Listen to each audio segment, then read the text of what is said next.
सुवर्ण महोत्सव सध्या चालू आहे तेव्हा सर्व सभासदांनी लोकशाही मूल्यांचा मान ठेवावा आणि विनाकारण वितंडवाद करण्यापेक्षा आपलं म्हणणे काय आहे ते आपण मांडावं. आपण लेखी स्वरूपामध्ये आम्हाला कळवावं. मित्रांनो, आपल्या सर्वांनी ही घटना मान्य केली याबद्दल अध्यक्ष म्हणून मी आपलं अभिनंदन करतो.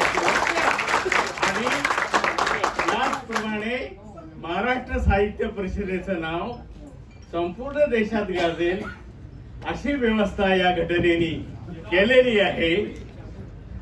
आमच्या पाठीमागे शिवाजीरावांचा हात असल्यामुळे शिवाजी या नावाला महाराष्ट्राचा एक मोठा इतिहास आहे. तेव्हा जिथे छत्रपती आहेत तिथे विजय आहे.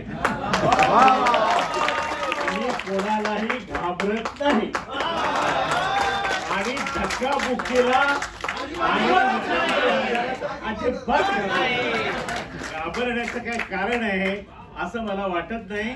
तुमच्या सर्वांच्या उत्साहामध्ये मी सामील होतो आणि ही वार्षिक सभा संपली असं जाहीर